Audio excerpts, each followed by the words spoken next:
الله نحمده ونستعينه ونستغفره ونعوذ بالله من شرور أنفسنا ومن سيئات أعمالنا من يهده الله فلا مضل له ومن يضلل فلا هادي له وأشهد أن لا إله إلا الله وحده لا شريك له وأشهد أن محمدا عبده ورسوله أما بعد فإن خير الحديث كتاب الله وخير الهدي هدي محمد صلى الله عليه وسلم وشر الأمور محدثاتها وكل محدثة بدعة وكل بدعة ضلالة وكل ضلالة في النار. أعوذ بالله من الشيطان الرجيم. بسم الله الرحمن الرحيم. وافعلوا الخير لعلكم تفلحون. وقال تعالى إن رحمة الله قريب من المحسنين. محترم حاضرین، اس وقت موٹے طور پر بھی ایک عام آدمی یہ جانتا ہے کہ حالات بڑے ناگفتہ ہیں، عمومی طور سے تمام انسانوں کے لیے اور خصوصی طور پر مسلمانوں کے حق میں بارش کا سلسلہ ہمارے علاقے میں منقطع سا ہے. اس طرح کی باتیں کی جا رہی ہیں، میٹنگیں ہو رہی ہیں کہ استسقاء کا، خصوصی دعاؤں کا اہتمام کیا جائے.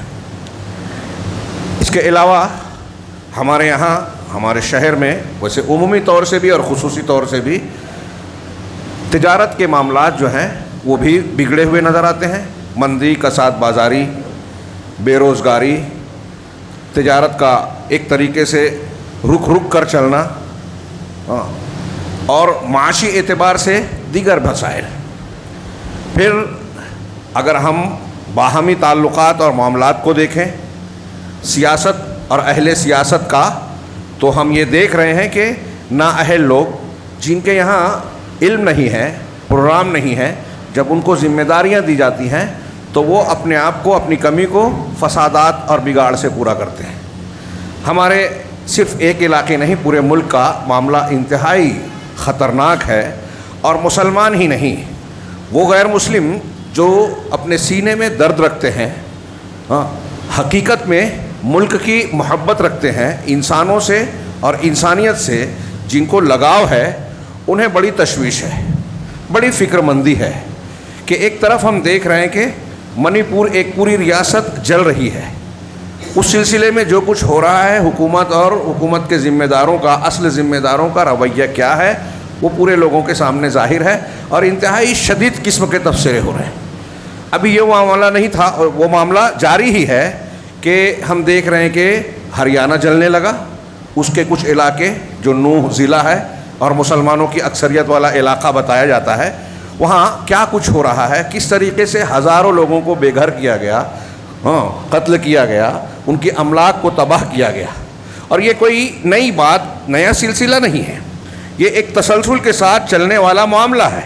کچھ دنوں پہلے ایک شخص جو ایجنسی سے تعلق رکھتا ہے، یونیفارم میں ہے، پولیس کی وردی میں ہے، اس نے اپنے سے بڑے آفیسر کو اور 3 مسلمانوں کو نام پوچھ کر قتل کیا. یہی ہمارے بمبئی کا واقعہ ہوا. اس میں اس کے پس منظر میں کیا ہوا، وہ مسلمان، غریب مسلمانوں کو مار دیا گیا. حکومت کا رویہ ایسے معاملات میں کیا ہوتا ہے دیکھا گیا. پولیس کا معاملہ، حکومت کا معاملہ، اور اس کے نعرے، اس کی بات. اب تو یہ بھی پہلی مرتبہ میں دیکھ رہا ہوں کہ اس طرح کا بیان پولیس کی طرف سے ہے کہ وہ ذہنی طور سے بیمار نہیں ہے. جب کوئی مسلمان کو مارتا ہے تو عام طور سے یہ عذر عالمی سطح سے لے کے نیچے تک بیان کیا جاتا ہے کہ وہ پاگل ہے، ہو سکتا ہے ایسا ہو سکتا ہے ویسا ہو. اور اگر مسلمان یہ کرے تو سوائے آتنکواد، ٹیررزم اور دہشت گردی کے کوئی لفظ سوچتا ہی نہیں، نہ میڈیا کو، نہ عوام کو، نہ لیڈروں کو. یہ معاملہ ہوا. پھر ایسے اتراچل پردیش، اتراکھنڈ اور دوسرے مقامات پر کیا کچھ ہو رہا ہے کہ آپ بستی چھوڑ دو. ایک کلپ میں نے دیکھی کل ہریانہ ہی میں کہ اعلان سر عام کیا جا رہا ہے کہ جو مسلمان ہیں وہ علاقہ چھوڑ دیں. میں جو غیر مسلموں کے یہاں مسلمان کام کرتے ہیں، مزدوری کرتے ہیں، ان کو نکال دیا جائے. یہ اعلان ہو رہا ہے. اور صرف یہی نہیں، غیر مولانا طور پر بہت سارے شہروں میں، علاقوں میں مسلمان سماجی زندگی میں کیا کچھ جھیل رہے ہیں. کئی علاقوں میں کرائے سے مکان مسلمانوں کو نہیں ملتا کہ اس لیے کہ وہ مسلمان ہیں. یہ جو میں صورت حال بیان کر رہا ہوں، چند خبروں کی طرف اور حالات اور واقعات کی طرف میں نے اشارہ کیا. یہاں جتنے موجود ہیں اگر وہ خبروں پر نظر رکھتے ہیں، جاگے ہوئے ہیں، تو اس سے زیادہ جانتے ہیں اور حالات کی سنگینی محسوس کر سکتے ہیں. تبصرہ نگار یہ کہہ رہے ہیں کہ جو موجودہ حکومت کا معاملہ ہے اور ان کے یہاں صرف اقتدار کے حصول کی جو دوڑ اور ہوڑ ہے، وہ اپنے خاص انداز فکر کو، وچار کو، مذہبی دھارا کو نافذ کرنے کے لیے جو کچھ کر رہے ہیں، بل پہ بل پاس کرنا، سمویدھان کو تبدیل کرنا، آئین و سمویدھان کو، یہ ان کی جو کوششیں ہیں، اس ضمن میں ان کے کوئی اچھے کام نہیں ہیں کہ انہوں نے ملک کو کچھ دیا ہو. میں تو اگر کہتا ہوں کہ غور کیا جائے کہ ہمارے ملک میں ہمارے اپنی سماج اور برادری کی طرح معاملہ ایسا ہے کہ دشمن کی ضرورت نہیں ہے. کوئی باہر سے آ کر ہم کو اتنا نقصان نہیں پہنچا سکتا جتنا ہم اندر سے اپنے آپ کو نقصان پہنچاتے ہیں. یہی ہمارے ملک کی کہانی ہے. دیش کی محبت کے نام پر دیش کے لوگوں کو، ان کی جائیداد اور پراپرٹیز کو جس طرح ہمارے یہاں نقصان پہنچایا جاتا ہے، شاید اس کی مثال کسی اور ملک میں ملے. ہاں، ہمارے یہاں جانوروں کو مارنے پر ضمانت نہیں ملے گی، لیکن مسلمانوں کو مارنے پہ ترقی ملتی ہے. یہ لوگ دیکھ رہے ہیں. ہاں، بڑے بڑے فسادات ہو سکتے ہیں. جب ٹی وی چینلز پر اس پہ پارلیمنٹ میں بحث ہوتی ہے تو ایک پارٹی یہ بتاتی ہے کہ آپ کے یہاں یہ ہو رہا ہے، تو دوسری وہ سامنے والے جواب میں یہ کہتے ہیں کہ آپ کے دور میں بھی یہ ہوا تھا. یعنی ایک قتل و خورزی، فساد، بگاڑ، ہاں، اور امن و قانون کی حالات کو قابو میں رکھنے والی جو ذمہ داری ہے، ہم اگر پوری نہیں کر رہے ہیں تو آپ نے بھی نہیں کیا تھا. تو مطلب آپ نے نہیں کیا تھا، اس لیے ہمارا پورا نہ کرنا درست ہے، جائز ہے، صحیح ہے. یہ کون لوگ بات کرتے ہیں؟ جو اس ملک کے چنندہ لوگ ہیں، ہاں، جن کو بہت ہی سنجیدہ ہونا چاہیے. انتظام و انصرام میں سیاست کا معنی ہی ہوتا ہے انتظام و انصرام. آئین و امن و امان کو فراہم کرنے میں، عوامی مسائل کو حل کرنے میں، لوگوں کے دکھ درد کو دور کرنے میں، اور لوگوں کے مسائل، ان کی جان مال کی عزت و آبرو کی حفاظت کے لیے، یہی سیاست کا مقصد ہے. کتنے سنجیدہ ہیں اس سلسلے میں وہ نظر آ رہا ہے. یہ تو ایک عمومی حالات کی بات ہے. ہاں، میں یہ کہہ رہا تھا کہ اس تناظر میں تبصرہ نگاروں کا یہ اندیشہ ہے. میں نے خود کئی لوگوں سے سنا کہ اشارے کنائے میں یہ کہہ رہے ہیں کہ اگلا الیکشن پارلیمنٹری آتے آتے کچھ ریاستوں کا بھی ہے. ایسا لگتا ہے کوئی بڑا معاملہ ہو سکتا ہے. ہاں، صرف ہریانہ کا ایک علاقہ نہیں، پورے علاقے اور کچھ اور ریاست بھی نشانہ بن سکتی ہے. ہاں، کوئی بڑا لیڈر مار کے مسلمانوں پر یا کسی خاص طبقے پر الزام ڈال کر ہمدردی کی لہر چلائی جا سکتی ہے. کسی مندر پر، کسی عبادت گاہ پر دھماکہ ہو سکتا ہے. یہ میرے الفاظ نہیں ہیں، غیر مسلم اینکر کے الفاظ ہیں کہ ایسا کچھ بھی ہو سکتا ہے، کیونکہ ان کے کھاتے میں اب پھر سے اقتدار میں آنے کے لیے، عوام کے پاس جانے کے لیے کوئی مضبوط چیز بنیاد ہے ہی نہیں. ہاں، ہر طرف پریشانیاں ہیں. اور اب لوگوں کی یہ سمجھ میں آ رہا ہے کہ جو لوگ مسلمانوں کو ٹارگٹ کرتے تھے وہ صرف مسلم مخالف نہیں ہے، وہ دیش پر ضرب لگا رہے ہیں. نچلی طبقات، ہاں، اور چھوٹے دلتوں اور نچلی جاتیوں کے سلسلے میں بھی ان کا معاملہ اخلاص والا نہیں ہے کہ ان کو کچھ بنانا چاہتے ہیں، تعمیر اور ترقی کے راستے پہ لے جانا چاہتے ہیں. یہ پوری صورتحال، تھوڑا سا مختصر وقت ہوتا ہے اور میں سنگینی بتانے میں تھوڑی سی بات زیادہ کر دیا. ہاں، حالانکہ ابھی بھی حالات کا پوری عکاسی میں نے نہیں کی. اشارہ کیا ہے کہ حالات کتنے نازک ہیں. اور میں گزشتہ کئی خطابات میں یہ جملہ بار بار کہتا ہوں کہ ہمارے ہاں عام آدمی ہی نہیں، خاص لوگ بھی ڈرے سہمے ہیں. اور اس ڈر خوف کی وجہ سے وہ مختلف مقامات پر اپنے موقف، اپنے ضمیر، اپنے ایمان سے سودے بازیاں بھی کر رہے ہیں. ہم دیکھ رہے ہیں کہ ایک مسجد کا معاملہ گیا، دوسرے کا اٹھایا جا رہا ہے، تیسرا پیدا کیا جاتا ہے. یہ سلسلہ چل رہا ہے. جو لوگ تبصرے کر رہے ہیں وہ بھی سمجھ رہے ہیں کہ ان کے مقاصد کیا ہے. کوئی ملک کا بھلا کرنا، ترقی کرنا، ہاں، کوئی اچھائی کی طرف لے جانا یا خیر خواہی کرنا. 3 طلاق والے معاملے میں بس بحیثیت اہل حدیث ہم ایک مجلس کی 3 طلاق کو مانتے ہی نہیں، لیکن حکومت نے جو قانون بنایا اس کی نیت کیا ہے؟ کیا واقعی مسلمان خواتین کی بھلائی چاہتی ہے؟ سب جانتے ہیں، مسلمان ہی نہیں غیر مسلم بھی جانتے ہیں. کیا ایسا نہیں ہے؟ ہندو عورتوں پر اس سے زیادہ ظلم ہو رہا ہے. دکھاوے میں آزادی اور ان کو حقوق بظاہر کاغذ پہ یا دکھاوے میں نظر آ رہا ہے. ہاں، حجاب اور پردے کو ظلم بتایا جاتا ہے، لیکن بے حجاب خواتین کے ساتھ کیا کیا ہو رہا ہے، غیر مسلم خواتین کے یہاں کتنے طلاق یا شوہر کی طرف سے جلا دینے، مار دینے، گھر سے بھگا دینے کے واقعات ہوتے ہیں، جہیز کے کیا معاملات ہوتے ہیں، یہ سروے رپورٹ دیکھے تو آنکھیں پھٹ جاتی ہیں۔ کچھ ریاستوں میں غربت کا یہ عالم ہے کہ لوگ اپنی بچیوں کو بیچنے پہ مجبور ہیں، کہیں کہیں ایسا ہے کہ ہندو طبقات میں، نچلی ذات میں ایک عورت کے کئی شوہر ہیں، ایک گھر میں گئی، کئی بھائی بطور شوہر اس کے ساتھ زندگی گزارتے ہیں، وہاں عورتوں کی اصلاح اور ان کے حقوق کی بات ہی نہیں ہوتی۔ تو میں یہ عرض کرنا چاہتا ہوں کہ حالات کتنے سنگین ہیں۔ ایک طرف یہ بات ہے، دوسری طرف ہم مسلمانوں میں ان سارے معاملات میں عقیدے اور ایمان کی بنیاد پر میں ایسا مانتا ہوں کہ سب سے بڑی ذمہ داری مسلمانوں پر عائد ہوتی ہے، اور مسلمانوں میں بھی سب سے بڑی ذمہ داری ان مسلمانوں پر جن کے پاس صحیح اسلام ہے، شرک والا نہیں، بدعت والا نہیں۔ شرک اور بدعت والے، تصوف اور اس کی دکان چلانے والے مسلمان حقیقت میں اسلام کی دکان چلا رہے ہیں۔ جو اللہ اور اس کے رسول صلی اللہ علیہ وسلم کی تعلیمات، جو آسمان سے نازل ہونے والے خالص دین کے حامل طبقہ ہے اس دنیا میں روئے زمین پر، اور وہ اس کا نمائندہ آج اہل الحدیث اور سلفی گروہ ہے، اور اس گروہ سے دنیا کے ہر باطل کو، ہر دوسرے مذہب کو اور ہر بدعتی کو جو ہے بغض ہے، عناد ہے۔ اصل نشانہ یہی ہے ہر ایک کا۔ یہ بھی میں پہلی بار نہیں کہہ رہا ہوں، اور یہ تو روایتوں میں سلف نے کہا ہے کہ روئے دنیا کے اندر کوئی بھی بدعتی ہو وہ اہل الحدیث سے بغض ضرور رکھے گا۔ کیوں؟ اہل الحدیث اہل حق ہیں، اور اہل حق کا حق ہر باطل کے لیے پریشان کن ہے، خوف کا معاملہ ہے۔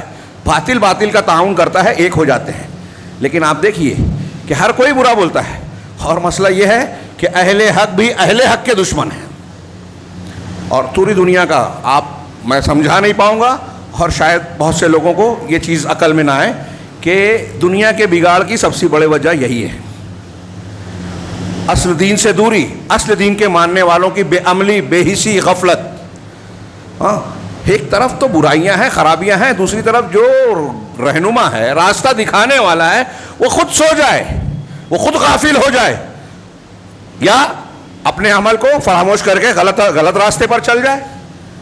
خیر، نظام کائنات اللہ چلاتا ہے، ہم نہیں کریں گے، اللہ دوسروں کو پیدا کر دے گا۔ یہ میں محاسبے کے طور پر ایک بات کہہ رہا تھا، اور یہ سچ ہے کہ ایک طرف تو یہ اتنی سنگینی ہے، پھر بھی قوم و ملت کا ایک طبقہ سویا ہوا ہے، دوسری طرف جو بیدار بھی ہیں، جن کو یہ احساس ہے کہ حالات بڑے نازک ہو چکے ہیں، مسلمانوں کے لیے پھر سے خطرات کے بادل منڈلا رہے ہیں، اور ابھی نوح ہے، ابھی اتراکھنڈ ہے، ابھی جو ہے ٹرین میں حملہ ہے، ایسے اور واقعات چلتے پھرتے ہمارے یہاں ہو سکتے ہیں۔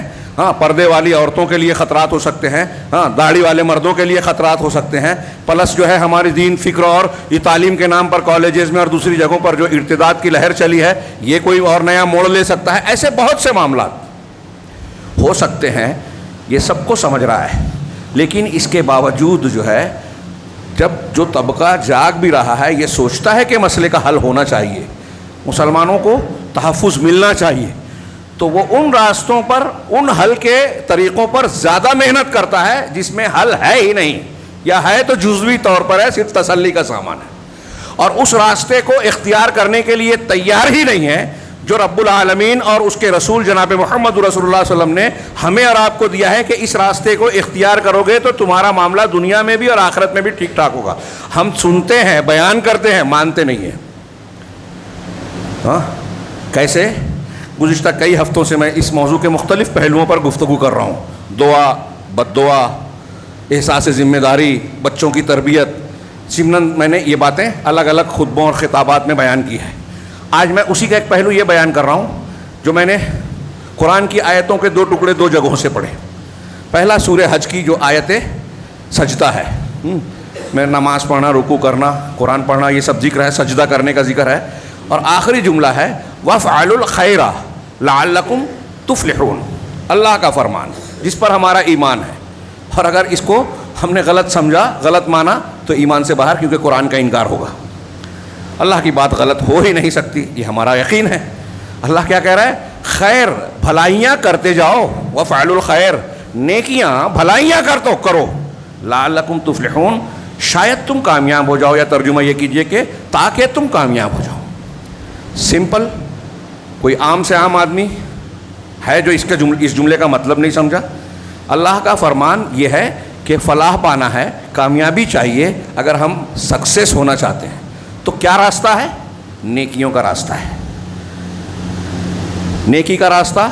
اب نیکیاں کیا کیا ہیں؟ بہت لمبی فہرست بن سکتی ہے۔ وجوہ خیر، خیر کے راستے، طریقے، شکلیں بہت ساری ہیں۔ ہاں، دوسرا فرمان، اب اس وجوہ خیر میں سے میں تھوڑی ایک آدھ چیز کو بیان کرنا چاہتا ہوں، جیسے نماز، روزہ، حج، زکوٰۃ، یہ عبادات ہیں، معاملات ہیں۔ آپس کے تعلقات کے سلسلے میں میں آج کے خطبے میں صرف تھوڑا سا توجہ دلانا چاہوں گا کہ اس پر غور کریں۔ کیوں توجہ کا لفظ کیوں استعمال کر رہا ہوں؟ کہ ہم ان چیزوں کو نہیں جانتے ایسا نہیں ہے، یہ تذکیر ہوگی۔ میں نے دوسری آیت جو پڑھی ٹکڑا، اِنَّ رحمت اللہ قریب من المحسنین، ہاں، یقیناً اللہ کی رحمت محسنین کے قریب ہوتی ہے۔ محسنین احسان، احسان کا اسم فاعل اور اس کی جمع ہے محسن، اسم فاعل سے۔ اور احسان کسے کہتے ہیں؟ ایک احسان تو اللہ کے ساتھ جو ہم عبادت میں کریں، رسول اللہ صلی اللہ علیہ وسلم نے حدیث جبریل میں بیان فرمایا ان تعبد اللہ کأنک تراہ فإن لم تکن تراہ فإنہ یراک، اللہ کی تم یوں اس طرح عبادت کرو جیسے تم اسے دیکھ رہے ہو، ورنہ یہ کہ وہ تمہیں دیکھ رہا ہے۔ یہ آدمی کے اندر اخلاص، اللہ کا ڈر، ادب و احترام، شریعت کا پابند بنانے والی صفت اور مزاج پیدا کرتا ہے۔ جب ہم یہ عقیدہ رکھیں کہ اللہ ہمیں ہر وقت دیکھ رہا ہے، ہم اللہ رب العالمین کے سامنے، تو یہ احسان عبادت میں ہوا، اور یہ بھی ضروری ہے معاملات کو سدھارنے کے لیے۔ دوسرا احسان جس کی میں بات کر رہا ہوں، ہاں، وہ یہ ہے کہ بندوں کے ساتھ، ہم مخلوق کے ساتھ احسان کریں، اس میں بطور خاص انسان، اور پھر احسان جانوروں کے ساتھ بھی ہوگا، دوسروں کے ساتھ بھی ہوگا، غیروں کے ساتھ بھی ہوگا، ہر کسی کے ساتھ، ہر ایک کے درجات ہیں۔ ماں باپ کے ساتھ احسان اور حسن سلوک سب سے اہم، سب سے اوپر مخلوق میں، باہمی تعلقات میں ان کے حقوق سے بڑھ کر اللہ اور رسول کا حقوق کی حیثیت، پھر رشتہ داروں کا حسب قربت، پھر پڑوسیوں کا، وہ مسلم ہو غیر مسلم ہو، پھر اور لوگوں کا۔ اس طریقے سے احسان کے درجات ہوں گے۔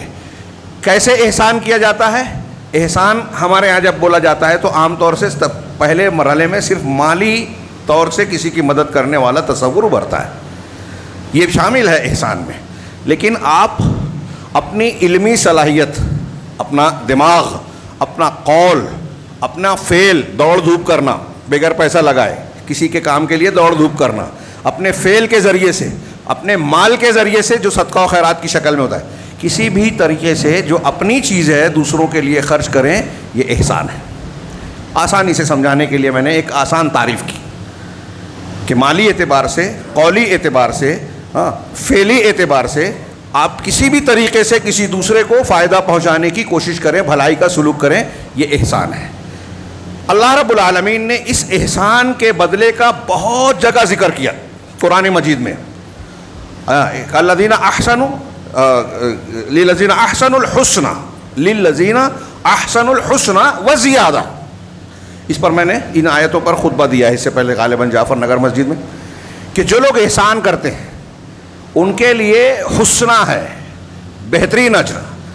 حسن اور حسین کا اس میں تفضیل ہے، بہترین، احسن کی مؤنث، حسنہ، حسنہ ہے، بعض علماء نے کہا جنت، بہترین بدلہ ہے، وہ زیادہ اور اس سے زائد بھی ہے۔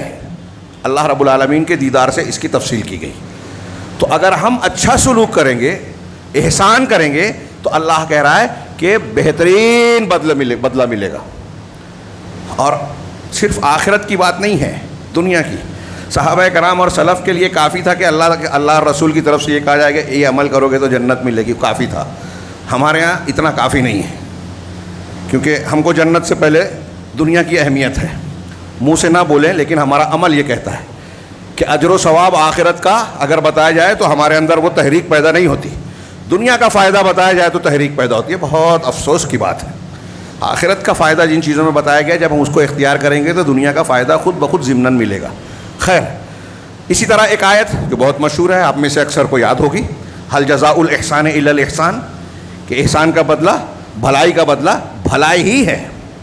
یہاں میں نے آیت پڑھی کہ اللہ کی رحمت محسنین کے قریب ہوتی ہے۔ ہاں، اب مسلمانوں کے ابھی جو میں نے حالات اور نقشے کھینچے، گولی مار دیا جا رہا ہے، گھر سے نکالا جا رہا ہے، کاروبار میں یہاں سے بھاگ جاؤ, گھر چھوڑ دو, دکان بند کر دو, حملہ ہو رہا ہے, املاک تباہ, جس پر آدمی اترا رہا ہے, کروڑوں کی جائیداد لمحوں میں جو ہے پھونک دی گئی. ایسے بہت سے لوگ ہیں اور ایسا بار بار ہوا ہے. تو اس سلسلے میں مسلمانوں کی حفاظت کیسے ہوگی؟ دوسری چیز کوئی ہو نہ ہو, ذرائع اسباب ہیں وہ سب, اور ان ذرائع پر حکمرانی اللہ کی ہے. ہمارے لیے کوئی کھڑا ہوگا کب؟ جب اللہ کھڑا کرے گا. ہمارے لیے بچاؤ کا سامان کوئی بنے گا کب؟ جب اللہ بنائے گا. ہاں, اگر اللہ نہ چاہے تو ہمارے والد, ہمارا سگا بھائی, ہماری بیوی, ہمارا بیوی کے لیے اس کا شوہر اور قریب سے قریب ہمارا رشتہ دار ہو, ہم کو فائدہ نہیں پہنچا سکتا ہے نا. اللہ نے کیا نقشہ کھینچا ہے. ہاں, فلولا ان کنتم غیر مدینین, ہاں, وہ جو سورہ واقعہ کے آخر میں آپ کی آنکھوں کے سامنے آپ کا قریبی آدمی دم توڑتا ہے, ہاں, اس کی روح قبض ہو رہی ہے, دیکھ رہے ہیں آپ, بڑی محبت ہے لیکن کچھ نہیں کر سکتے, بے بس ہوتے, کچھ نہیں کر سکتے. اگر اللہ نہ چاہے کچھ نہیں ہوگا, یہ ہم جانتے ہیں, مانتے ہیں. بڑے سے بڑا ڈاکٹر آپ پوری فیس دینے کے لیے, ہر کو خرچ کرنے کے لیے تیار ہے, لیکن وہ کہتا ہے کہ مجھے جو کرنا تھا کر سکتا تھا میں نے کیا, اب اوپر والے کے ہاتھ میں. کتنی سیدھی سی چیز ہے ہمارے عقیدے کی, لیکن ان مسائل میں بہت مسلمانوں کو یہ عقیدے کی بات یاد ہی نہیں رہتی اور مانتے ہی نہیں ہیں کہ ہم کسی لیڈر کے پاس جائیں, کوئی میمورنڈم کے لے کر جائیں, الیکشن میں جیت کر آ جائیں, نوکری, سرکاری نوکریوں میں اپنے لوگوں کو ڈال دیں, ایجوکیشن میں ڈاکٹر, انجینئر, فلاں اور فلاں اپنے لڑکوں کو بنا لے میں, فلاں کام کر لے, ڈھیما کام کر لے, دولت سمیٹ لے میں. کیا ان سب چیزوں سے مسلمانوں کو تحفظ, ان کو عزت مل جائے گی؟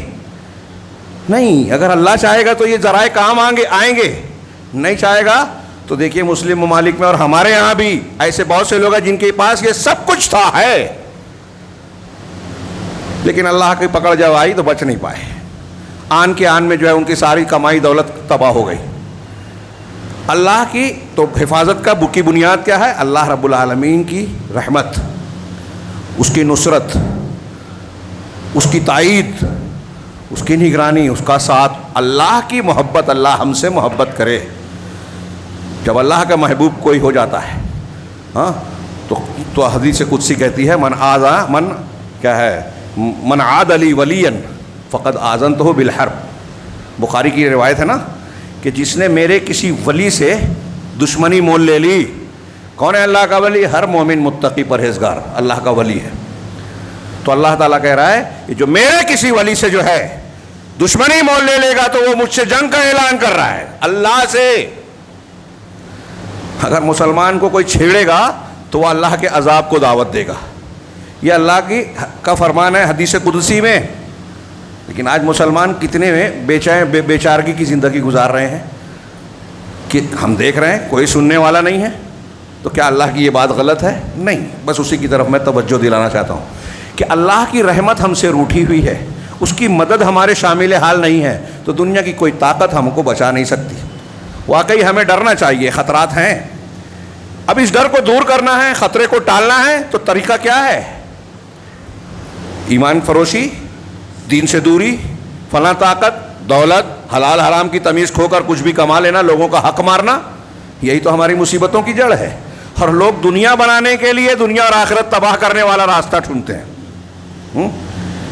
کہ کھائی میں کودوں گا تو مجھ کو بہت زمین مل جائے گی. یہی کر رہے ہیں مسلمان. اللہ تبارک و تعالیٰ اور رسول اللہ صلی اللہ علیہ وسلم کے فرامین بالکل صاف ہیں. ہمارے مسائل کا حل کیا ہے؟ یہ میں 2-3 نصوص صرف پیش کرنا چاہتا ہوں موضوع سے متعلق. اس پر بہت سی چیزیں ہیں. مسلم شریف کی ایک لمبی روایت میں ہے اللہ کے نبی صلی اللہ علیہ وسلم کے فرمان میں کہ میسر اللہ, ہاں, میسر علی معسر, میسر علی معسر یسرہ اللہ فی الدنیا والآخرہ. جو شخص یسرہ اللہ علیہ فی الدنیا والآخرہ, جو شخص کسی مسلمان کے ساتھ آسانی اور نرمی برتے گا, سہولت دے گا, ہاں, یہ اللہ کے رسول کا فرمان ہے. ہم مسائل حل کرنا چاہتے ہیں. ہم چاہتے ہیں کہ پولیس ہمارے ساتھ سختی نہ کرے, ظلم نہ کرے. ہم چاہتے ہیں حکومت ظلم نہ کرے. ہاں, مسلمان کا ایک عام حالات میں کسی بچے کو آپ دیکھیں کہ ایکسیڈنٹ ہو جائے, اس کا ہاتھ کٹ جائے, پیر ٹوٹ جائے, خون ہو جائے, تو بغیر کسی مذہب کے تعلق کے ہم ایک انسان کو جو ہے آنکھ میں آنسو آ جاتے ہیں, درد جاگ اٹھتا ہے, ہاں, جذبہ رحم پیدا ہوتا ہے. لیکن جب مذہب کی نفرت کے ساتھ، جس کو آج ملکوں میں بڑھاوا دیا جا رہا ہے، یہ معاملہ ہوتا ہے تو ہم نے دیکھا کہ کتنے بے صفاق ہو جاتے ہیں یہ، ہاں، مذہب کے نام پر جھوٹی جو بیان بازیاں ہیں اور نفرت انگیز تقریریں ہیں کس حد تک پہنچا دیتی ہیں کہ کسی ایک انسان پر پورا کا پورا ہجوم جو ہے ٹوٹ پڑتا ہے اور انتہائی بے دردی سے مارتا ہے۔ مردوں کے ساتھ ساتھ خواتین کا معاملہ دلی فساد میں بھی دیکھا، جامعہ ملیہ اور دوسرے مقامات پر۔ گجرات میں دیکھا کہ نہ صرف یہ بلکہ حاملہ عورتوں کے پیٹ کو چاک کر کے ان کے بچوں کو بھی نہیں چھوڑا گیا۔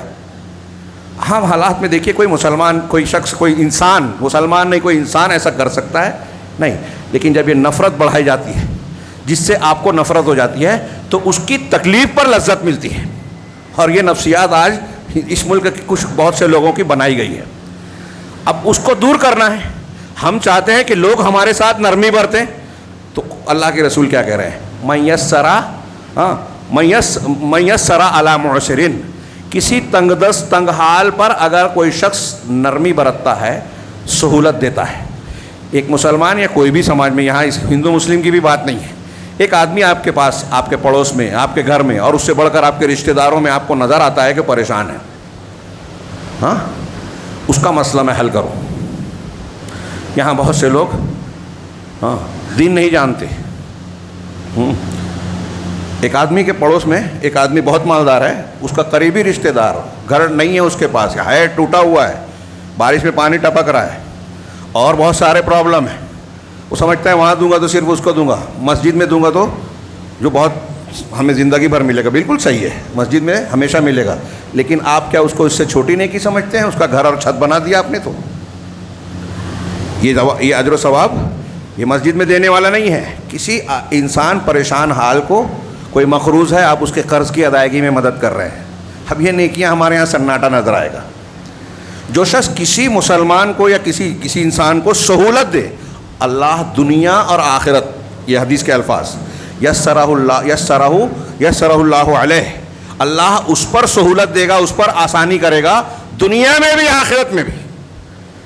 آپ کے جو معاملات ہیں، مسائل ہیں، پریشانیاں ہیں، مشکلات ہیں، دقتیں ہیں، آسان کیسے ہوگی اس حدیث کے مطابق کہ آپ دوسروں کے ساتھ سہولت والا کام کریں۔ اب ہم اس کو موقع نہیں ہے، تھوڑا سا جائزہ لیں اپنے گھر میں۔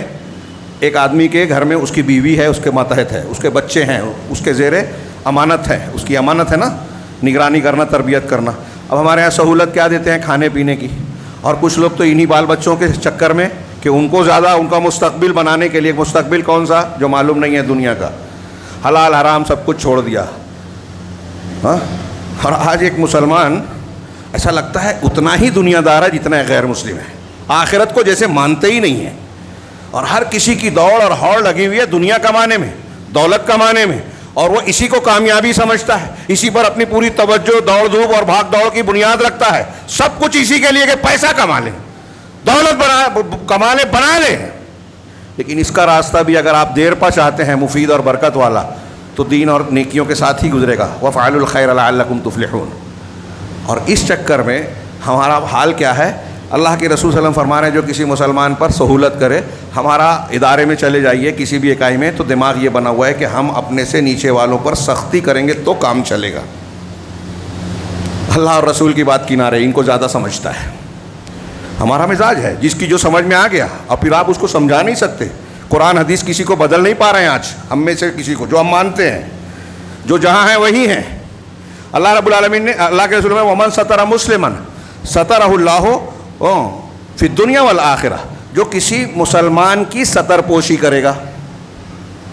کسی مسلمان کا کوئی عیب ہم کو معلوم پڑ گیا، آپ کا دوست ہے، جماعت کا کوئی آدمی ہے، کوئی عالم ہے، حافظ ہے، بڑا آدمی ہے، بزرگ ہے، مسجد کا ٹرسٹی ہے، فلاں ہے، ڈھیما، کوئی بھی ہو، عام مسلمان ہو، غریب ہو، برے قسم کا انسان ہو، مسلمان ہے، اگر اس کا عیب آپ کو معلوم پڑ گیا، اللہ کے رسول فرما رہے ہیں اس عیب پر آپ نے پردہ ڈال دیا، چھپا دیا، لوگوں میں بیان نہیں کیا، تو اللہ دنیا میں بھی تمہاری ستر پوشی کرے گا اور آخرت میں بھی۔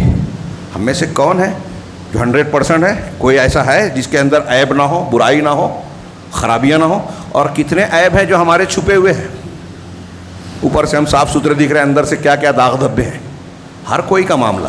کیا جتنے بیٹھے ہیں وہ یا جو سنیں وہ بتائیں کہ ہمارے وہ عیب جو چھپے ہوئے ہیں ہمیں اچھا لگے گا کہ دنیا کے سامنے آئیں؟ اگر ہم چاہتے ہیں ہمارے یہ عیب چھپے رہیں تو ہمیں یہ چاہیے کہ ہم دوسروں کا عیب چھپائیں. لیکن یہ کون مانتا ہے؟ ہمارا سماج، دوسروں کو نہیں. ہم اپنے آپ پر غور کیجیے اور تھوڑی دیر کے لیے آج واٹس ایپ، ٹویٹر، فیس بک والے اس پہ جائیے تو کسی کا کل تک جو معاملہ چھپا ہوا رہتا تھا، کسی کا عیب کسی کو پڑھتے جائے، تھوڑی سی دشمنی اور ناراضگی ہو جائے تو وہ بہت چالاکی کیا کرتے ہیں کہ میرا نام نہ ہے، دوسروں کے نام سے، دوسروں کے موبائل سے، ایسے ذریعے سے چالاکی کہ بھائی ہم کو کوئی پکڑ نہ پائے. فیک آئی ڈی بنا کر دوسروں کے عیب کو بے نقاب کرنا، چوری چھپے اس کی کوئی ایسی تصویر لے لی جس میں اس کی بے عزتی ہو سکتی ہے یا شک شبے کو بڑھاوا دیا جا سکتا ہے اور اس کو لوڈ کر دیا، لوگوں میں دنیا میں پھیلا دیا. ایک لڑکی، ایک بچی، ایک بیوی کو اگر کسی نے اس طرح کے کوئی عیب کو جان لیا تو ہمارے سوشل میڈیا پہ لوگ ڈال دیتے ہیں. اس کے خاندان پر کیا گزر رہی ہے، اس کے شوہر، اس کے بھائی، اس کے بیٹے پر کیا گزرے گی. آپ اپنے آپ پر قیاس کیجیے کہ میرے گھر میں ایسا معاملہ ہو تو مجھ پر کیا گزرے گی. جب آپ یا ہمارے سماج اور معاشرے میں یہ ہو رہا ہے کہ نہیں ہو رہا ہے. ان جملوں کو الٹا کر دیجئے. اللہ کے رسول نے فرمایا کہ جو کسی مسلمان پر سہولت دے گا اللہ اس کو سہولت دے گا. اس کا الٹا مطلب کیا ہوا کہ جو مسلمانوں پر سختی، لوگوں پر سختی کرے گا اللہ اس پر سختی کرے گا. جو لوگوں کے عیب کو لوگوں میں بانٹے گا، پھیلائے گا، اللہ اس کو بھی بے عیب کر دے گا. ایک حدیث میں ہے کہ جو کسی کے پیچھے پڑتا ہے مسلمان کے، اللہ اس کے پیچھے پڑ جائے گا، اور اللہ جس کے پیچھے پڑ جائے وہ اپنے گھر کے اندر کیوں نہ بیٹھا ہو اللہ ذلیل کر دے گا. یہ ہو رہا ہے، اجتماعی طور سے یہ معاملات ہو رہے ہیں. اچھا، یہ کام بہت کمال ہے ہمارے یہاں لوگوں کی تسلی اور صلاحیت کا کہ ساری بے راہ رویاں کریں گے اور اسلام ہاتھ میں رہے گا، جنت ہاتھ میں رہے گی. میں کسی پہ تنقید کر رہا ہوں کہ وہ ایسا ہے وہ ویسا ہے، میں دین کے لیے کر رہا ہوں، یہ بول رہا ہوں. کوئی بھی ہمارے یہاں جتنے لوگ شرارت کرتے ہیں، کسی کی بے عزتی کرتے ہیں، غیبت کرتے ہیں، چغلیاں کرتے ہیں، اس کی عزت سے کھیلتے ہیں. کوئی ایک آدمی کی بات نہیں کر رہا ہوں، ایک عمومی بات. تو آپ دیکھیے جب ان سے بات کریں گے تو وہ یہ ظاہر کریں گے کہ یہ ساری فساد انگیزیاں وہ دین کی تبلیغ، دعوت اور جماعت کو طاقت دینے کے لیے کر رہے ہیں، حالانکہ نقصان پہنچا رہے ہیں، اپنا بھی جماعت کا بھی، اللہ کے عذاب کو دعوت دے رہے ہیں. اور یہ ایک شخص ہمارے سماج میں کر رہا ہے، کوئی بولنے والا نہیں. ہم شکوہ کرتے ہیں حکومت کا، پولیس کا. اس کی وجہ جو ہے مسلط ہونے کی، میں نے اس سے پہلے بار بار پیش کیا، جو اللہ علماء کہتے ہیں قرآن کی آیت کی روشنی میں، اعمالکم اموالکم، تمہارے اعمال تمہارے حکام ہیں، جیسا تمہارا عمل ویسے تمہارے حکمراں ہیں. یہ ان حدیثوں اور حقائق کی ترجمانی ہے. آپ اگر مسلمان کی پردہ پوشی کرو گے تو اللہ دنیا میں آپ کی اور آخرت میں آپ کی پردہ پوشی کرے گا. اب جب آپ لوگوں کے عیوب کو بیان کر رہے ہیں، سوشل میڈیا پہ ڈال رہے ہیں، وہ چاہے نام چھپا کے ڈال رہے ہیں، اللہ نہیں جانتا، تو آپ کے عیوب کو بھی اسی طرح سوشل میڈیا پر اچھالا جائے گا. اور اچھال رہے ہیں قومیں. اگلا جملہ اسی حدیث کا، واللہ فی عون العبد ما کان العبد فی عون اخیہ. بہت کم ٹائم بچا، مضمون پورا باقی ہے. غور کیجئے یہ ایک جملہ، اللہ بندے کی مدد میں ہوتا ہے جب تک بندہ اپنے بھائی کی مدد میں ہوتا ہے. الٹا کیجئے اسی کو، موقع نہیں ہے تفصیل کا، کہ جب بندہ لوگوں کی مدد نہیں کریں گے آپ تو اللہ آپ کی مدد نہیں کرے گا. سمپل. تو آپ کی مدد اللہ کیوں کرے، ہماری مدد کیوں کرے؟ مدد کرنے کے لیے کچھ اوصاف، کچھ تقاضے ہیں، کیا ہم پورا کر رہے ہیں؟ یہ ایک حدیث کے ایک بیچ کے 2-3 جملے میں نے پیش کیے. دوسری روایت اللہ کے نبی صلی اللہ علیہ وسلم کے تعلق سے ہم جانتے ہیں. جب آپ پر پہلی، یہ بھی لمبی حدیث ہے بخاری کی، صحیح بخاری کی 2-3 مقامات پر تھوڑے تھوڑے الفاظ کے فرق سے، اور آپ بہت مرتبہ سن چکے ہیں. جب آپ کو وحی آئی ہیرا میں، حضرت جبریل سے پہلی وحی لے کر جب گھر لوٹے، آپ گھبرائے ہوئے تھے، تو آپ نے حضرت خدیجہ الکبریٰ رضی اللہ تعالی عنہا، جو ام المومنین تھی، اس وقت تنہا تھیں، ان سے کہا کہ خشیت علی نفسی، مجھے اپنے نفس پر خوف، خشیت محسوس ہو رہی. واقعہ پھر فاخبر الخبر، اور پوری بات بتائی کہ میرے ساتھ آج ایسا ایسا ہوا. تو حضرت خدیجہ الکبریٰ ایک خاتون ہیں، ابھی ایمان اور نبوت آ رہی ہے، یہ اس سے پہلے ایک خاتون اپنے تجربے مشاہدے کی بنیاد پر یہ جملہ جو بول رہی ہیں غور کرنے کی بات ہے، ہمارے لیے درس ہے اور اس موضوع سے متعلق ہے کہ ہم کو اگر چاہیے کہ ہم بے عزت نہ ہوں، اللہ کی مدد ملے تو کیا ہونا چاہیے۔ اللہ کے رسول صلی اللہ علیہ وسلم کے حق میں حضرت خدیجۃ الکبریٰ کہتی ہیں رضی اللہ عنہا کہ کلا ابشر واللہ کلا ابشر فواللہ انکا لتصل الرحمہ وتصدق الحدیث وتحمل الکل وتکسب المعدوم وتقری الضیف وتعین علی نوائب الحق۔ یہ ایک جگہ کے بخاری کے الفاظ ہیں کہ آپ خوش ہو جائیے، ایسا ہرگز نہیں۔ آپ جو کہہ رہے ہیں کہ مجھے اپنے نفس پر خطرہ ہے، ڈر ہے، تو یہ ڈر نہیں ہے، آپ جو ہے خوشی بشارت قبول کیجئے۔ تو کیونکہ اللہ کی قسم آپ تو ایسے ہیں جو رشتوں کو جوڑتے ہیں۔ ایک ٹائم نہیں ہے اس لیے کوئی تفصیل نہیں، صلہ رحمی ہمارے یہاں رشتہ جوڑا جاتا ہے یا کاٹا جاتا ہے۔ حدیثوں میں ہے رشتہ اگر جوڑو گے تو رزق میں اور عمر میں برکت ہوگی، رشتہ کاٹو گے تو ظاہر سی بات ہے کہ برکت نہیں ہوگی۔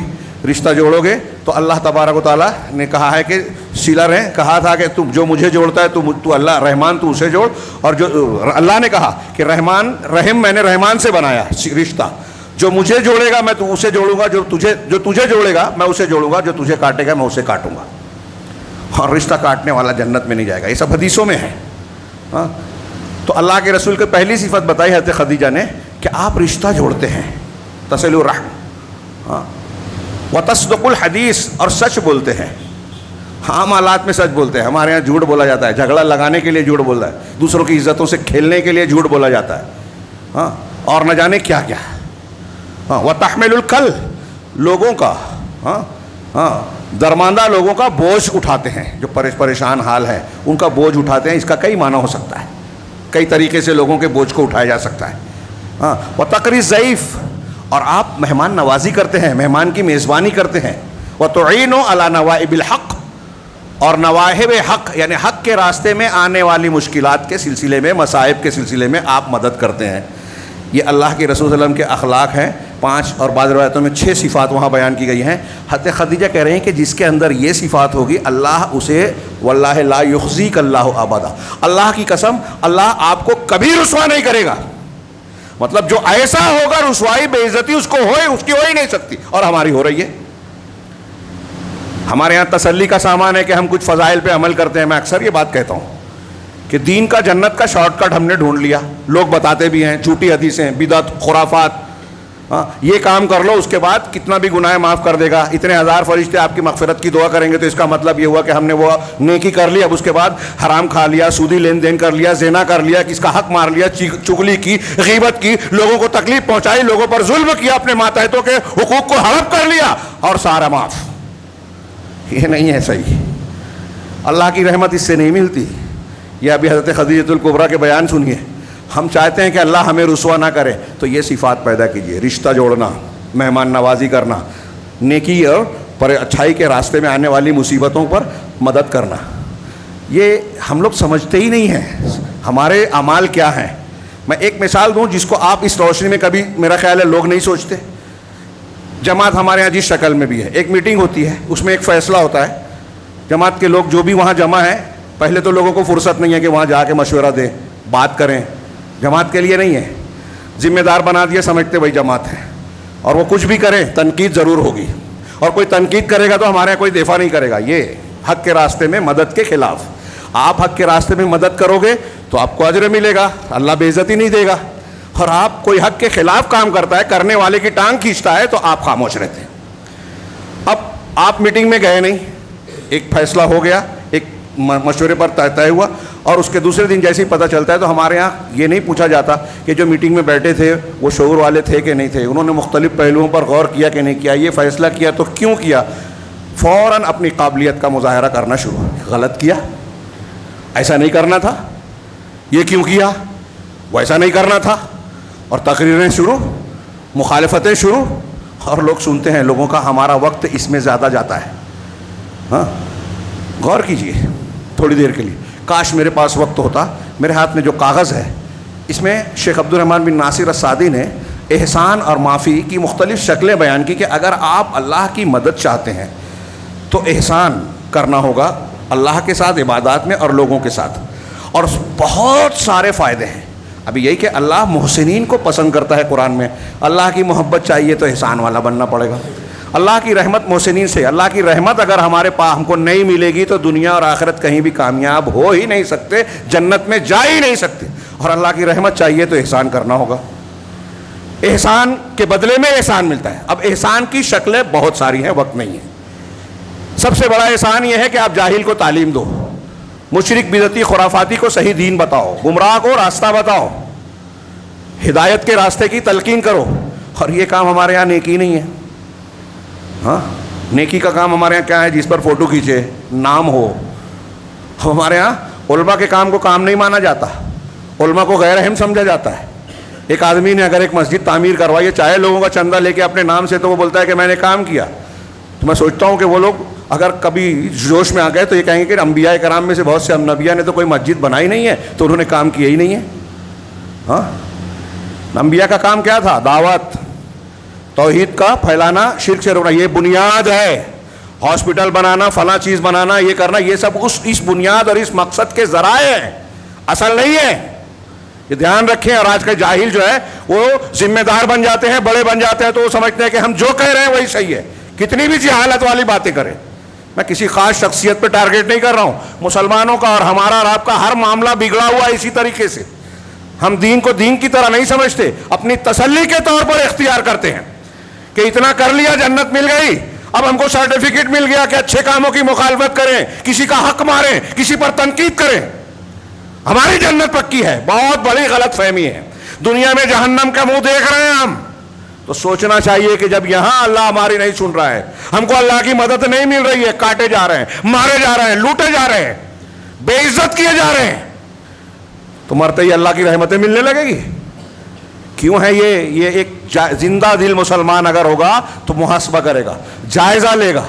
اب احسان کی شکلوں میں یہ بھی ہے کہ آپ لوگوں کے ساتھ بھلائی کریں, بیوہ, یتیم, مسکین کے کام آئیں, اپنے رشتہ داروں کے ساتھ اس نے سلوک کرے, رشتوں کو جوڑے, دوڑ دھوپ کرے. جہاں نیک کام کسی کی سفارش سے آپ کی سفارش سے کسی کو فائدہ ہو سکتا ہے تو فائدہ پہنچائے. کوئی اچھا کام کر رہا ہے تو اس میں مددگار بنے. صدقہ و خیرات, مال کا جتنا بھی خرچ لوگوں پر ہوتا ہے, یہ سب احسان ہے. اور خاص طور سے دینی مشروعات میں مسجد کی تعمیر ہے, مدارس کا معاملہ ہے, دعوت و تبلیغ کا کام ہے, غربا اور مساکین کے پیٹ بھرنے کا, یتیموں اور ضرورت مندوں کا انتظام کرنا, جاہل لوگوں کی تعلیم کا انتظام کرنا. یہاں بھی دیکھیے, میرے جملے سے نکلا, میں ابھی پیچھے سے کئی مرتبہ کہہ رہا ہوں, لیکن یہاں بھی کسی کے سر پر جوں نہیں رینگتی. آپ بولتے رہیے. ہاں, سیٹھ صاحب کے پاس آگے جا کے تب سے رہ رہے, یہ سب علماء بولے, علماء کی سنیں گے تو کچھ نہیں کر پائیں گے. ہاں صحیح بات ہے, جو آپ کرنا چاہتے ہیں وہ نہیں کر پائیں گے. حلال حرام, صحیح غلط, ظلم. بخیر ڈونیشن کے ایک چھوٹے بچے کا کے جی میں آج ہمارے سماج میں داخلہ نہیں ہوتا, اور لوگ کہتے ہیں تعلیمی بیداری ہے. کتنے لوگ گھر بیٹھ جاتے ہیں. ہاں, جو پڑھ لیتے ہیں وہ قوم کے کتنے خادم بنتے ہیں. بڑا ایک مستقل موضوع ہے, انشاءاللہ پھر کبھی میں بیان کروں گا. اب احسان یہ ہے کہ آپ تعلیم میں لوگوں کو مدد کریں, آپ تعلیم میں رکاوٹ بن رہے ہیں. احسان یہ ہے کہ آپ مسلمان کی سطر پوشی کریں, آپ مسلمان کی عزت اچھال رہے ہیں. اور خاص طور سے جو دین کا کام کر رہے ہیں نا, اس کی غیبت چغلی کرنے والے زیادہ ہیں. شیطان کے چیلے ہیں یہ لوگ, کیونکہ دین کو نقصان پہنچانے والا. جیسے ایک آدمی کو اللہ نے مکلف کیا تبلیغ کریں, اصلاح کریں. اب جو اصلاح کر رہا ہے آپ اس کی مخالفت کر رہے ہو, تو آپ اصلاح کی ضد پر کام کر رہے ہو. اس کے الٹ ہمیں احسان کرنے پر اللہ کی مدد, ساتھ اور نصرت ملے گی. یہ قرآن حدیث کہہ رہا ہے. احسان کی ضد کیا ہے؟ دوسروں کو تکلیف پہنچانا. مسلمانوں میں یہ زیادہ ہے یا احسان زیادہ ہے؟ احسان کی ضد کیا ہے؟ بد اخلاقی, بدسلوکی, اعراض, بخیلی. ہاں, یہ احسان, جیسے احسان کی جو میں نے شکلیں بتائی کہ یہ شکلیں ہیں, اس کے الٹ کیا ہے؟ ہاں, جھوٹ بولنا, غیبت کرنا, دوسروں کی عزت کو داغدار بنانے کی کوشش کرنا, دوسروں کے عیب کو بے نقاب کرنا. ہاں, احسان کر بھی دیا تو احسان جتانا, یہ احسان کی ضد ہے. اب تھوڑی دیر کے لیے, وقت زیادہ ہو گیا, میں معافی چاہ رہا ہوں, یہی بات ختم کر رہا ہوں, لیکن میں تھوڑی دیر کے لیے یہ جملہ کہوں گا کہ جائزہ لیجئے کہ جو کچھ میں نے بیان کیا, اس کے تناظر میں ہمارے سماج اور معاشرے میں, ہمارے گھر میں, رشتہ داروں میں, جماعت میں, ہاں, مسلم کمیونٹی میں, الگ الگ مسلک سے تعلق رکھنے والے لوگوں کے باہمی تعلقات میں احسان کا رویہ زیادہ ہے یا احسان کی ضد زیادہ ہے؟ اگر ہم چاہتے ہیں کہ مسلمانوں کے لیے خطرات ٹلیں، عزت ملے، جو لوگ مسلمانوں کے خلاف مختلف منصوبوں پر کام کر رہے ہیں، ہمیں مار دینا چاہتے ہیں، ہمارے مذہب کو تبدیل کرنا چاہتے ہیں، ہر طرف مل کر، بعض جگہ بہت مشکل نظر آتی ہے، سب ملے ہوئے نظر آتے ہیں، حکومت ہی نہیں، جو ایجنسیاں ہیں، محکمے ہیں، میڈیا ہے، خاص لوگ ہیں، پولیس ہے، یہاں تک کہ اب ججوں کا معاملہ مشکوک نظر آتا ہے، اور ایسے مختلف مقامات پر. لیکن اس کے باوجود میں یہ بات کہوں گا کہ یہ ساری چیزیں ڈرنے کی نہیں ہیں. ڈر اس سے مت پیدا کیجئے، ڈر اللہ کا لائیے کہ اگر اللہ ہم سے ناراض ہے نا تو پوری دنیا ہماری دشمن ہے، پوری کائنات ذرہ ذرہ چونٹی چونٹی ہماری دشمن ہو سکتی ہے، کیونکہ چونٹی بھی بد دعا کرتی ہے گناہ کرنے والوں کو، ہر چیز بد دعا کرتی ہے، اور بارش رکتی ہے، گناہوں سے بارش رکتی ہے، توبہ کرنے سے بارش آتی ہے. استغفروا ربکم انہ کان غفارا. وقت زیادہ ہو گیا، میں اس پر بھی بولنا چاہتا تھا، ٹائم نہیں. کہ آپ چاہتے ہیں بارش شروع ہو، آپ چاہتے ہیں اللہ کی رحمت آئے، تو گناہوں سے توبہ کیجئے، نیکیاں کیجئے. لیکن میں یہ بات کہہ رہا ہوں، آپ سن رہے ہیں، ہماری سمجھ میں آتا ہے. ایک عام مسلمان بھی کہتا ہے کہ ارے مسلمانوں میں جھگڑا ختم نہیں ہوگا. مسلمانوں نے دو لوگوں میں جھگڑا ہے نا، گھر میں باپ بیٹے کا، تو ہم اس کو سمجھا نہیں سکتے جو ظالم ہے، کیونکہ وہ ظالم ظلم کرنے کے باوجود یہ کہہ رہا ہے کہ میں انصاف پر ہوں. جو میں نے ابھی کہا کہ گناہ کرنے والا قتل بھی کر لیتا ہے تو اس کے پاس ہمارے ہاں عذر ہے. قیامت کے دن یہ منہ بند ہوگا اور ہاتھ پیر جب بولیں گے تب سمجھ میں آئے گا شاید، کہ کوئی کتنا بھی بڑا گناہ کرتا ہے اس کے بعد بھی وہ نیک ہے، صالح ہے. بیچ والا جو ہے آدمی جاتا ہے تو پریشان ہو جاتا ہے کہ ان دونوں کا جھگڑا ہے، اس کی بھی کوئی غلطی نہیں ہے، اس کی بھی کوئی غلطی نہیں ہے، تو پھر کس کو پکڑا جائے. یہ ہمارے یہاں ایک اہم مسئلہ ہے. اس لیے یہ معاملہ اس لیے ہے کہ ہمیں اللہ کا ڈر نہیں رہا، اللہ کے پاس جواب دہی کا احساس نہیں رہا. ہاں، ہم زبان درازی سے، چر زبانی سے اپنے غلط کو صحیح بھی کہتے ہیں، تو یہ سمجھ لیجئے کہ اور زیادہ اپنے اوپر جو ہے اللہ کے عذاب کو دعوت دینے کی بات کر رہے ہیں. اللہ رب العالمین سے دعا ہے کہ وہ ہماری ہمیں اپنی اصلاح کی توفیق عطا فرمائیں. ہمیں جو آج بہت بڑی کمی ہے کہ غلطی کو غلطی ماننے کا جو جذبہ ہے، یہ جرأت اور یہ بہادری بہت کم لوگوں میں ہے. اللہ تعالیٰ ایسی بہادری ہمارے اندر دے کہ ہم اپنی غلطیوں کو غلطی مانیں، سمجھیں، اور جب سمجھیں گے تبھی توبہ ہوگی، تو توبہ کریں اور پھر اصلاح کریں.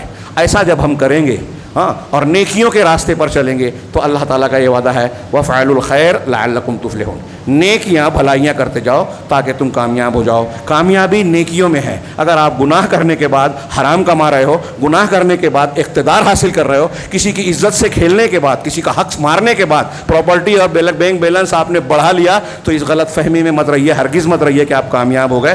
وہ دولت جو غلط طریقے سے آپ نے کمائی ہے، شہرت، دولت، اقتدار، وہ آن کے آن میں اللہ جب چاہے گا چھین لے گا. فرعون اور حامان اور نمرود کو بھی ایک خاص لمٹ تک اللہ نے چھوٹ دی. تو جس چھوٹ کا پیریڈ جب ہوتا ہے تو جو ہے گنہگار آدمی سمجھتا ہے کہ میں کامیاب ہو رہا ہوں، لیکن جب اللہ کی رسی کھنچتی ہے تو پھر کوئی موقع نہیں ملتا. اللہ رب العالمین ہمیں عبرت کے لینے کی توفیق عطا فرمائے، نیکی کے راستے پر چلنے والا بنائے، اور دنیا میں یہ جو بے عزتیاں، خطرات اور پریشانیوں کا حال ہے، اللہ رب العالمین ان کو دور کر دے، اور اس کے لیے ہمیں توفیق دے کہ ہم ویسے بنیں، دنیا اور آخرت میں ہر قسم کے عذاب سے محفوظ رہ سکیں. اقول قولی ھذا واستغفر اللہ لکم ولسائر المسلمین وصلی اللہ علی نبینا محمد. بارک اللہ لنا ولکم فی القرآن المجید ونفعنا وإیاکم بالآیات والذکر الحکیم. انہ تعالی جواد کریم ملک بر رحیم.